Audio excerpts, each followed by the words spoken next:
What's up guys, Mickle here, and we just got a brand new filing in the Ripple SEC case, but it was not summary judgment. In this video, I want to break down what just got filed, how it's going to impact this case going forward, because a lot of people, especially lawyers in this community, are saying this specific filing is going to do a lot of damage control for Ripple going forward. I also want to talk about when we could finally get a summary judgment ruling. We actually have opinions from both Jeremy Hogan and John Deaton we're going to go over in this video for when Judge Torres will finally make a decision on who wins this case. Make sure to stick around for that. You are not going to want to miss it. Like always, your support means so much to this channel. If you want to see more videos just like this, make sure to like and subscribe. And if you ever need a good place to buy some XRP, make sure to check out the link for Uphold down in the description of this video. With that said though, let's jump right into it, and I hope you guys enjoy the content. So real quick, I was making these announcements before my channel got suspended, but if you want this XRP pennant, there's a link in the description of this video to go get it. I'm not sure how many are left, so if you want to get one, definitely jump on it. There's only a limited supply. This thing is dope though. I wear it every single day, and there's even a code for free shipping down in the description of this video. So if you want one, make sure to check that out. Let's jump into it though, and I want to start off with the brand new filing that was just put into the Ripple SEC case. And this filing was actually made by Ripple, citing the Voyager Binance SEC debacle. And I covered this a lot on the channel, but for those of you who didn't see it, I'll just quickly give you a rundown. Essentially, Binance was trying to buy Voyager, which is a bankrupted exchange, and the SEC was trying to stop that transaction by citing a potential securities violation.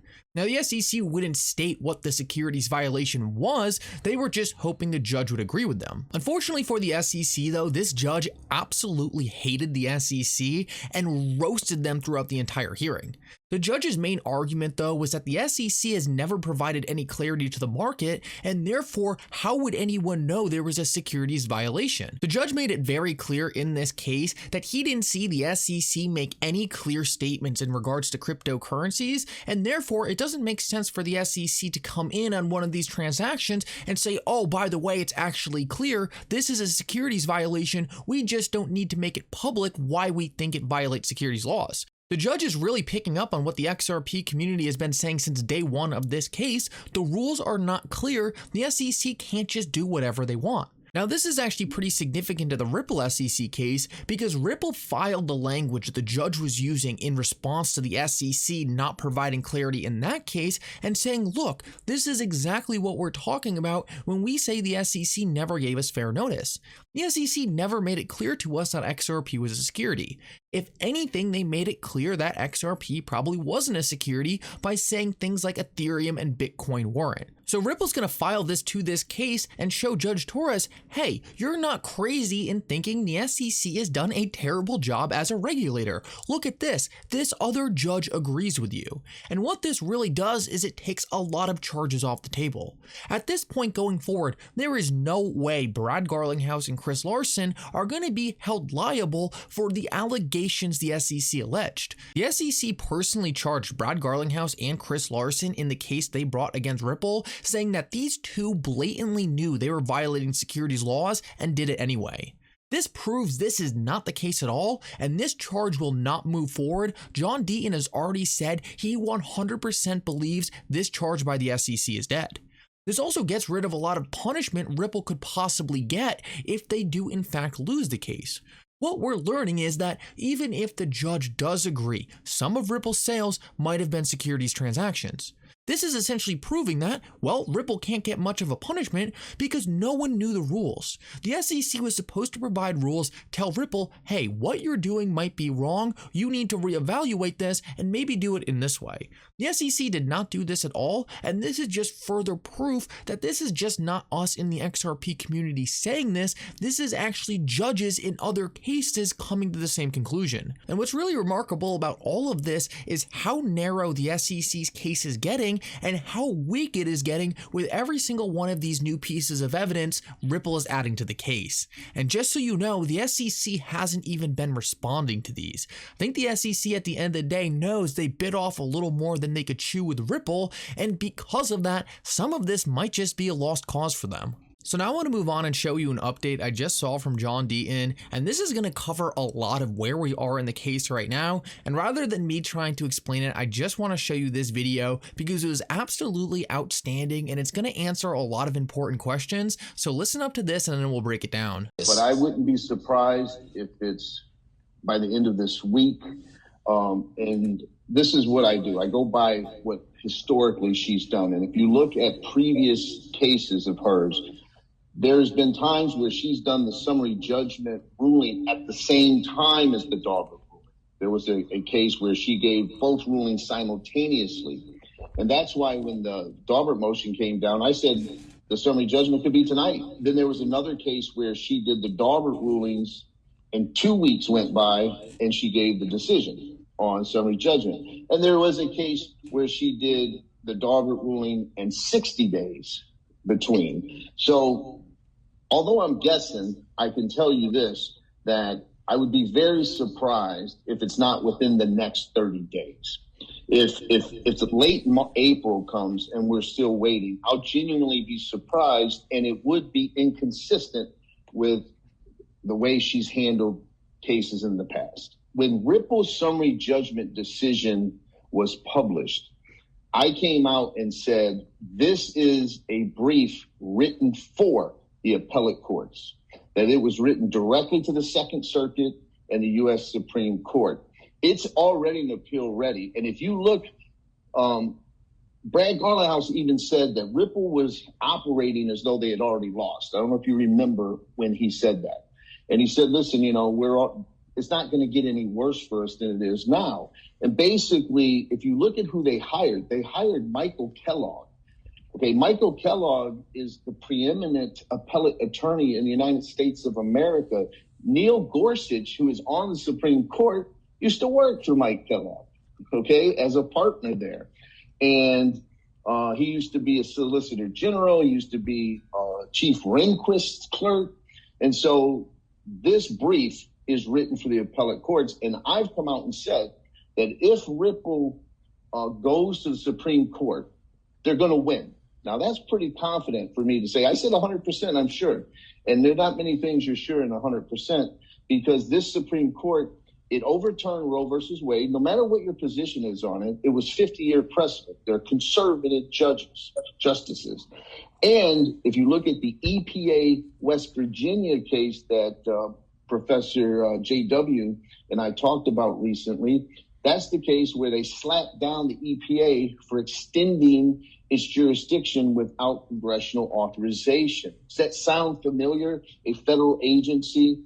And if you look at Michael Kellogg and his firm, he's a specialist in regulatory and appellate issues. And so if the SEC were to get an outright win, which I don't think will happen, but if they did, this is going on appeal for sure. Ripple will just continue to do business as they have been, and then we're going to wait and watch for a victory in the appellate court. The best chances for the SEC is right now with Judge Torres at the federal district court for everything I just told you about why Ripple would appeal. In a nutshell, Ripple wins a case, the SEC threatens to appeal, and then the SEC uses the appeal to secure a settlement with Ripple Labs. The SEC ends up looking like a winner, while Ripple ends up getting the clarity it needs to finally open up its on-demand liquidity solutions in the U.S. corridor, the last piece of the puzzle for Ripple's total global coverage. If Ripple wins, is Gary Gensler going to be at the SEC several years from now, 5 years from now, if it goes to the Supreme Court? Of course not. So if you know that you're really, really likely going to lose on appeal, but can get a political win right now, what do you think Gary Gensler is going to do? And what I mean by a political win is the best thing the SEC would have if they lose is the threat of appeal. And so do I think they will threat to appeal it? Sure.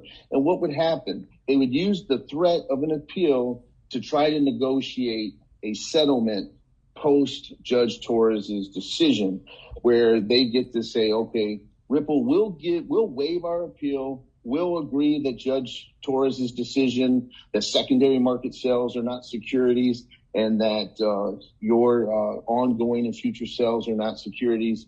If you agree to pay $25 million, pick a number, right?